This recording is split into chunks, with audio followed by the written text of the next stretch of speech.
If you don't eat food for how many days, when do you think you'll die? Like, when do you got to eat food? How many days? So 1 to 2 months, right? If you don't eat food for 1 to 2 months, you'll die. And I said, actually, what you should worry about is water. If you don't drink water in a short period of time, then you will definitely die. And how long do you think you have to drink water until you die? It's 3 to 7 days, right? So we sort of, as a family, then realized the importance of water there. I always like to remind people I live in Utah, which is earthquake territory for the United States. And when earthquakes happen, they've shown that a lot of the loss of life and a lot of the damage doesn't necessarily come from the event. It comes from the fires that happen after the event because the water infrastructure isn't there. It's not able to contain it. And it's interesting when you think in that lens how critical this resource is. Well, I think that's an excellent opportunity where we see some really exciting startups who are looking to see how they can target those particular applications. There are some interesting startups who are looking at video and how video solutions can really support utility staffs where they can reduce even call-outs by 32%.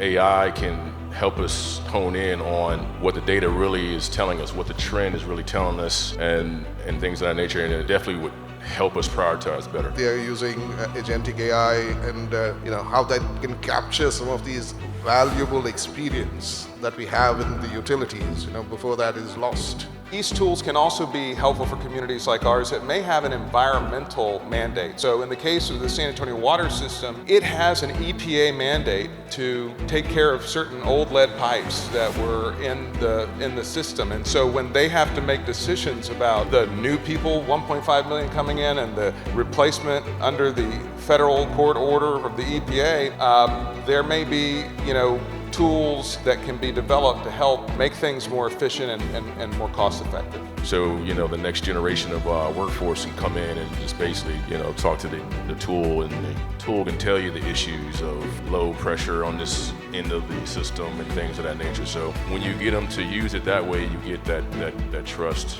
In general, water it's such an important part of everyone's lives. It frequently is the last thing that a lot of people think about, right? They expect water to turn on, they expect the tap to work, and they only realize when it doesn't work or when something happens how critical it is.